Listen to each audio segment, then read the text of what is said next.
Shalom, saudara yang dikasihi Tuhan Yesus Kristus. Selamat malam, salam sejahtera buat saudara semua dimanapun saudara berada. Damai dan sukacita oleh Roh Kudus melimpah senantiasa dalam hati dan kehidupan saudara semua. Sebelum kita mendengarkan renungan firman Tuhan, mari sama-sama kita berdoa.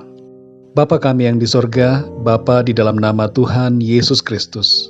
Di malam hari ini Tuhan kami datang kepadamu, bersyukur untuk segala kebaikan Tuhan pada hari ini. Kami berterima kasih untuk segala berkat-Mu, perlindungan-Mu dari pagi hingga malam ini. Kami dapat menjalani hari ini dengan penuh sukacita, karena Tuhan. Pada saat ini ya Tuhan kami mau mendengarkan sabda firman-Mu. Bukakanlah hati kami dan berikanlah kami pengertian untuk dapat memahami kebenaran firman-Mu. Terima kasih Tuhan, dalam nama Tuhan Yesus Kristus kami berdoa. Haleluya, amin. Saudara yang dikasihi Tuhan, ayat renungan kita pada saat ini terdapat di dalam Injil Lukas pasal 9 ayat 53 sampai 56. Tertulis demikian, tetapi orang-orang Samaria itu tidak mau menerima dia, karena perjalanannya menuju Yerusalem.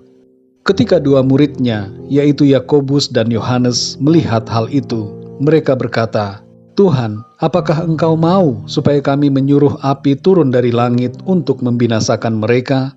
Akan tetapi ia berpaling dan menegur mereka. Lalu mereka pergi ke desa yang lain.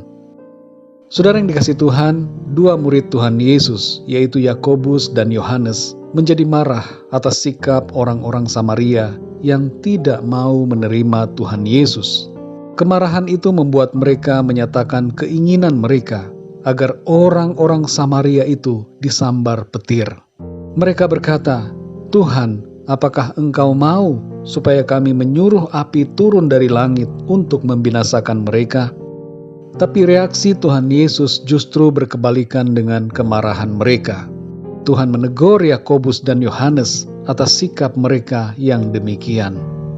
Saudara yang dikasihi Tuhan, Yakobus dan Yohanes diberi nama Boanerges oleh Tuhan Yesus. Dalam Markus 3 ayat 17 tertulis, Yakobus anak Zebedeus dan Yohanes saudara Yakobus, yang keduanya diberinya nama Boanerges yang berarti anak-anak guru. Ada kemungkinan saudara, nama ini diberikan oleh Tuhan karena karakter mereka yang mudah marah dan lekas ingin ada petir menyambar orang-orang yang menolak mereka. Nama ini bisa merupakan teguran bagi mereka, atau sebaliknya merupakan motivasi bagi Yakobus dan Yohanes yang sikapnya begitu kuat dalam menegakkan kebenaran. Kita lihat di sini saudara, bahwa Tuhan tidak memberi mereka nama anak-anak petir, melainkan anak-anak guru. Petir dan guru berbeda. Maksud dari nama anak-anak guru adalah supaya mereka tidak marah secara berlebihan, bagaikan petir, namun cukup dengan menegur seperti suara guru yang memperingatkan orang-orang agar hidup dalam kebenaran. Saudara yang dikasihi Tuhan, terkadang ada situasi dalam hidup ini yang membuat kita marah kepada orang lain. Mungkin ada penolakan, fitnahan dan sebagainya kepada kita. Tapi janganlah kita marah seperti Yakobus dan Yohanes yang ingin meminta api turun dari langit. Janganlah kita menginginkan kebinasaan atau keburukan menimpa orang lain.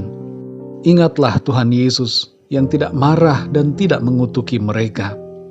Ketika kita ditolak oleh orang lain atau tidak didengarkan orang, jangan biarkan kemarahan menguasai hati kita.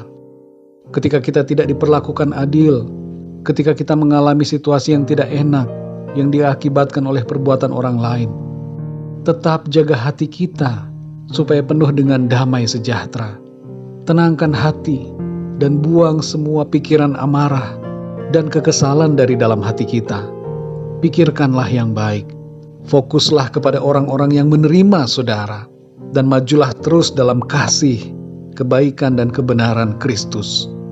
Saudara yang dikasihi Tuhan, dalam hidup kita ini selalu saja ada orang-orang yang menolak kita. Ada yang pro dan kontra dengan kita.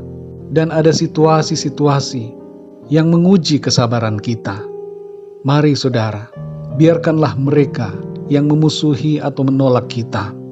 Tuhan Yesus sendiri telah mengalami penolakan, tapi ia tetap sabar. Maka dari itu saudara, mari kita teladani sikap Tuhan. Jangan kita dikuasai oleh amarah, tapi tetaplah tenang dan tetaplah penuh damai sejahtera dalam kasih Tuhan. Mari kita berdoa, saudara.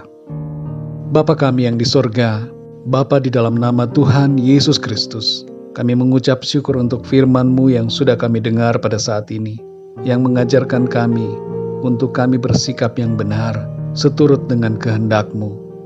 Engkau tidak menghendaki kami untuk mengutuki atau mengatakan hal-hal yang tidak baik kepada orang lain. Engkau menghendaki agar kami tetap tenang, sabar dan mengasihi, bahkan mengampuni. Tolong kami Tuhan, supaya dalam keadaan-keadaan di mana kesabaran kami diuji, tolong kami, kuatkan kami, supaya kami tetap sabar ya Tuhan, tetap mengasihi, tetap penuh damai sejahtera, tetap bersuka cita di dalam Tuhan. Kami mau hidup dalam kebenaran-Mu. Kami tidak mau dikuasai oleh amarah kami. Ingatkan kami terus ya Tuhan, supaya kami dapat dengan rela membiarkan orang-orang yang menolak kami, membiarkan mereka yang memusuhi kami, karena Engkau sendiri telah mengalami banyak penolakan. Engkau teladan kami yang sempurna Tuhan, dalam bersikap sabar, mengampuni dan mengasihi. Terima kasih ya Tuhan. Kami bersyukur untuk firman-Mu. Meteraikanlah ya Tuhan setiap kebenaran firman-Mu, agar kami senantiasa hidup dalam kehendak-Mu. Malam hari ini ya Tuhan, kembali kami akan beristirahat. Kami mohon berkat dan perlindungan-Mu atas kami semua. Berikanlah kami tidur yang nyenyak. Lingkupi kami dengan kuat kuasa-Mu. Dan bangunkanlah kami kembali besok pagi dengan kekuatan yang baru, tubuh yang sehat diberkati Tuhan, untuk kami melayani dan memuliakan nama Tuhan. Terima kasih ya Tuhan. Kami percayakan seluruh hidup kami ke dalam tangan-Mu, karena Engkaulah Tuhan yang memelihara kami semua. Dalam nama Tuhan Yesus Kristus, Tuhan dan Juru Selamat kami berdoa dan mengucap syukur. Haleluya. Amin. Puji Tuhan, saudara yang dikasihi Tuhan, saya percaya firman Tuhan menjadi berkat dan kekuatan buat saudara semua, dan Roh Kudus akan menolong saudara untuk lebih lagi memahami kebenaran firman Tuhan. Tuhan Yesus memberkati saudara semua. Selamat malam dan sampai jumpa dalam renungan yang berikutnya. Haleluya.